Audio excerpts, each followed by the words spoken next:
Hi good evening AK traders. நம்ம லாஸ்ட்டாக பார்த்த வீடியோவில் தொடர்ச்சியான வீடியோ தான் இன்றைக்கி பார்க்க போகிறோம். இன்றைக்கி மார்க்கெட் ஸ்ட்ரக்சரில் மல்டி டைம் ஃப்ரேம் அனலைஸ் அப்படின்னு சொல்லி ஒன்று பார்க்க போகிறோம். அதாவது நம்ம ட்ரேட்டில் நம்ம சரியான என்ட்ரியை அக்யூரேட்டாக எடுக்கணுமா இருந்தால் இந்த மல்டி டைம் ஃப்ரேம் அனலைஸ் வந்து ரொம்ப முக்கியம். அதனால் இது ரொம்ப கவனமாக நீங்கள் பார்த்துக்கோங்க. நம்மளோட என்ட்ரியில் மல்டி டைம் ஃப்ரேம் அனலைஸை யூஸ் பண்ணி தான் நிறைய என்ட்ரிஸில் சரியான என்ட்ரிஸ் எடுக்க போகிறோம். அதனால் பேசிக்கில் இருந்து இதை நீங்கள் கட்டாயம் நல்லா தெரிஞ்சுக்கோங்க. ஓகே, நம்ம வீடியோக்குள்ளே போகலாம். இதில் பாருங்கள், நீங்கள் ஒரு ட்ரேடிங் வியூவில் போயிட்டு 1 மினிட்டில் அந்த 1 டேயில் உள்ள 1 மினிட் கேண்டில்ஸை பார்த்தீங்கன்னு சொன்னால் உங்களுக்கு 7200 கேண்டில்ஸ் காட்டப்படும். அது 50 மினிட்ஸை பார்த்தீங்கன்னு சொன்னால் 450 கேண்டில்ஸ் ஈக்கும். அது 1 டேக்குள்ளுக்கு எத்தனை 50 மினிட்ஸ் ஈக்கும் அப்படின்னு சொல்லி, அது மாதிரி வீக்கில் எத்தனை கேண்டில்ஸ் ஈக்கும் அப்படின்னு சொல்லி காட்டும். இந்த குறிக்கிற இந்த ஒரு கேண்டில்ஸ் வந்து ஒரு வீக்கை குறிக்கிது. ஏற்கனவே நம்ம பார்த்த விஷயந்தான், சும்மா உங்களுக்கு ஞாபகப்படுத்தி விட்றேன். அடுத்து பாருங்கள், மல்டி டைம் ஃப்ரேம் அனலைஸில் நம்மளோட இந்த 1 மினிட்டை நம்ம லேபர்ஸ் மாதிரி தான் நம்ம நினச்சிக்கிடுவோம். அதாவது ஒரு கம்பெனியோட கோல் என்னன்னு சொல்லி இந்த லேபர்கிட்ட போய் கேட்டிங்கன்னு சொன்னால் அந்த லேபருக்கு தெரியுமா? தெரியாது. அவங்களுக்கு குறிப்பிட்ட ரூல்ஸ் கொடுத்திப்பாங்க, நீங்கள் இந்த வேலையை செய்யணும்னு சொல்லி அந்த வேலையை தான் செய்வாங்க. இதுவே நீங்கள் ஸ்டாஃப்கிட்ட போய் கேட்டிங்கன்னு சொன்னால் அவங்களுக்கும் இதில் கம்பெனியோட கோல்ஸ் என்னன்னு சொல்லி தெரியாது. லேபர்ஸை எப்படி வேலை வாங்கணுமோ அது மட்டும்தான் இந்த 50 மினிட்ஸ், அதாவது ஸ்டாஃபை நாங்கள் 50 மினிட்ஸாக தான் நினைப்போம், அவங்களுக்கு அது மட்டும்தான் தெரியும்.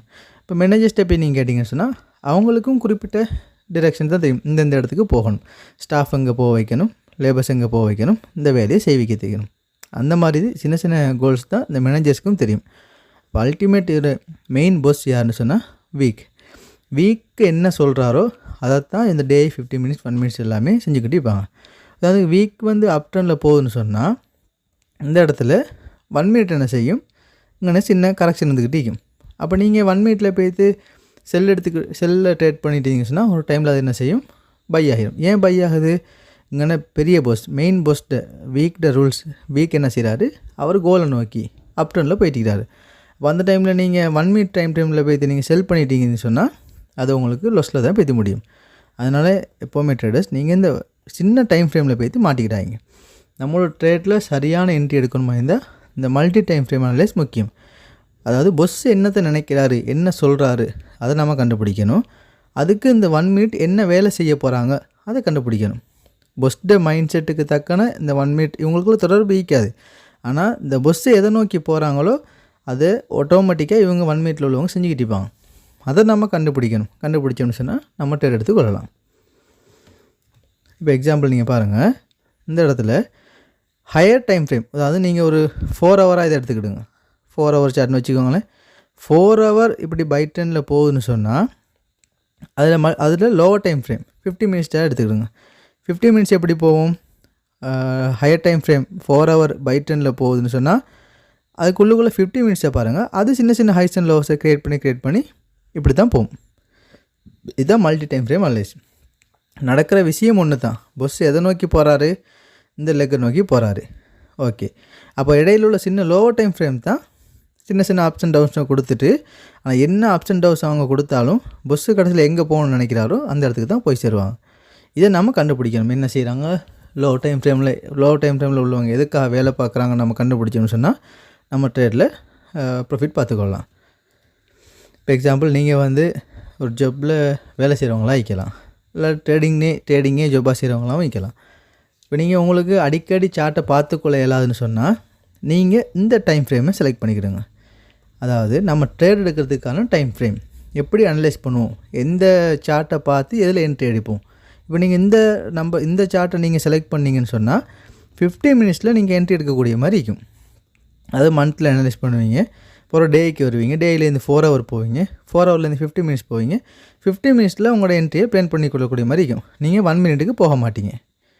அப்போ நீங்கள் ஆஃபீஸில் வேலை செய்கிறவங்களா இருந்தால் உங்களுக்கு டைம் எல்லா டைமும் நீங்கள் ட்ரேடிங் கொடுக்கலாது அப்படின்னு சொன்னால் நீங்கள் 15 மினிட்ஸில் நீங்கள் என்ட்ரியை பிளான் பண்ணிங்கன்னா உங்கள் டைம் கிடைக்கும்.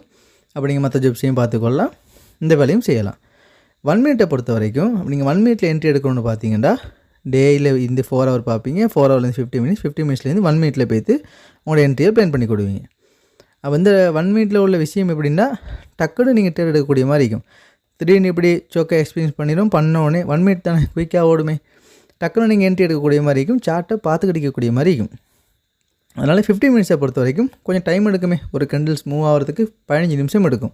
1 மினிட்டை பொறுத்த வரைக்கும் அப்படி இல்லையே, டக் டக் டக் டக்குன்னு மூவ் ஆகும். அதனால் உங்களுக்கு எந்த டைம் ஃப்ரேம் லேஸோ அந்த டைம் ஃப்ரேமுக்கு தக்கன நீங்கள் ட்ரேடை பிளான் பண்ணிக்கொள்ளலாம். 2 ட்ரேட் வகையான இதையும் நாங்கள் பார்ப்போம். அதில் உங்களோட டைம் ஃப்ரேமுக்கு எது இயலுமோ அதை நீங்கள் பார்த்துக்கொள்ளலாம். இந்த மல்டி டைம் ஃப்ரேமில் அனாலிஸை கட்டாயம் தெளிவாக பேசிக்லேருந்து விளங்கிடுங்க. மல்டி டைம் ஃப்ரேம்னா என்ன அப்படின்னு சொல்லி நம்ம பேசிக் ஒன்று பார்த்தோம். அதையும் தெளிவாக விளங்கிடுங்க. உங்களுக்கான டைம் ஃப்ரேமையும் நீங்கள் செலக்ட் பண்ணி வச்சுக்கோங்க. அப்போனா சொல்லும் போது இந்த டைம் ஃப்ரேமில் நீங்கள் லிங்க் பண்ணி பார்த்துட்டு போகும்போது உங்களுக்கு தெளிவாக விளங்கிக்கணும். இப்போ நீங்கள் ஆஃபீஸில் வேலை செய்கிறவங்களா இருந்தால் பொதுவாக இந்த டைம் ஃப்ரேமை நீங்கள் செலக்ட் பண்ணுவீங்க. அப்போ நான் சொல்லி தரும்போது இதை மந்த்லேருந்து டேக்கு எப்படி பார்க்குறது, டேலேருந்து 4 ஹவருக்கு எப்படி பார்க்குறது, 4 ஹவர்லேருந்து 50 மினிட்ஸ்க்கு எப்படி பார்க்குறதுன்னு சொல்லி நீங்கள் திங்க் பண்ணிக்கிட்டு அதை கற்பனை பண்ணிக்கிட்டு வாங்க. அதே மாதிரி 1 மினிட் என்ட்ரி எடுக்கக்கூடியவங்க இதை கற்பனை பண்ணிக்கிட்டு வாங்க. அப்போ உங்களுக்கு நான் சொல்லி தரும்போது ஒவ்வொன்றா மல்டி டைம் ஃப்ரேம் அனலைஸை எப்படி யூஸ் பண்ணணும்னு சொல்லி உங்களுக்கு தெளிவாக விளங்கும். ஓகே ட்ரேடர்ஸ், நெக்ஸ்ட் வீடியோவில் இந்த மல்டி டைம் ஃப்ரேம் அனலைஸை இன்னும் கொஞ்சம் டீப்பாக தெளிவாக பார்ப்போம். இப்போ உங்களுக்கு பேசிக் சம்மந்தமாக மல்டி டைம் ஃப்ரேம் அனலைஸ்னால் என்னன்னு சொல்லி பேசிக் சொல்லி தந்துக்கிறேன். இந்த டீப்பாக நம்ம அடுத்த வீடியோவில் பார்ப்போம். ஓகே ட்ரேடர்ஸ், பாய்.